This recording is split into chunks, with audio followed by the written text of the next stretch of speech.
All right, we'll keep See here. I can hit it that hard, and it doesn't really clip. It doesn't overdrive, and it doesn't break a string doing that for 2 hours. that's my playing with Romano is like this for 2 hours. You know, like that. And so I kind of feel like this box is sturdy forever.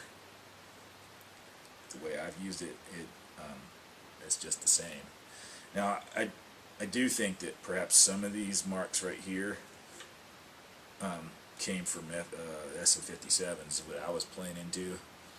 Oh yeah. I think a lot of them were there when I got it, and I haven't inventoried that. And maybe, maybe I should you've be more been playing careful. out with a whole lot, so. But the finish was sprayed over anyway, and as you can see back here that it just kind of flakes off, and this is like kind of crazed older finish. How much of it's original, I don't know. Yeah. But I guess I've never felt really bad about putting marks on this. I don't try to, of course. But the thing I used to do was bring a foam windscreen with me in the case, and anytime there's a 57 I had to play, I would put that on there and just mash up against that windscreen instead of scratch it. But sometimes it hits. Have it, yeah. But anyhow, this goofy thing, Harry said it was like that when he got the mandolin, which would be about 60 years ago now. So already bound, broke and bound, yeah.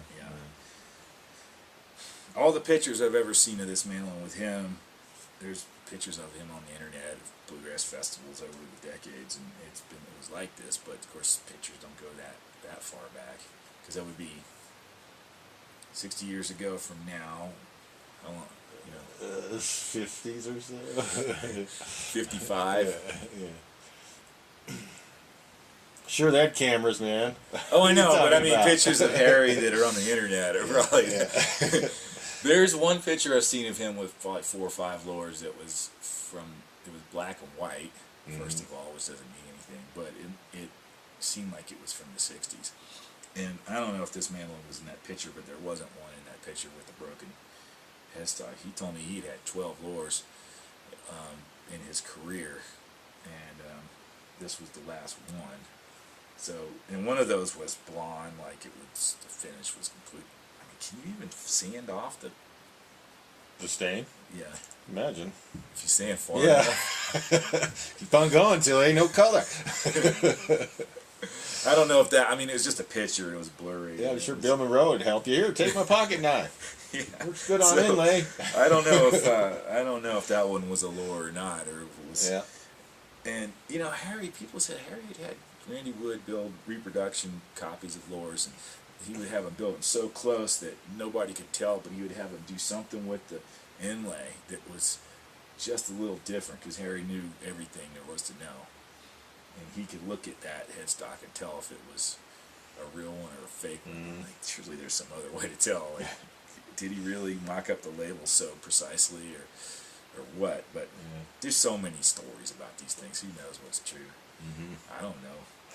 I've met so many experts, and I think it's people that anybody that's got a LLoar thinks they're an expert. Yeah.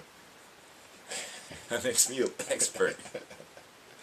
That's funny. I'm an expert at not knowing. That's funny.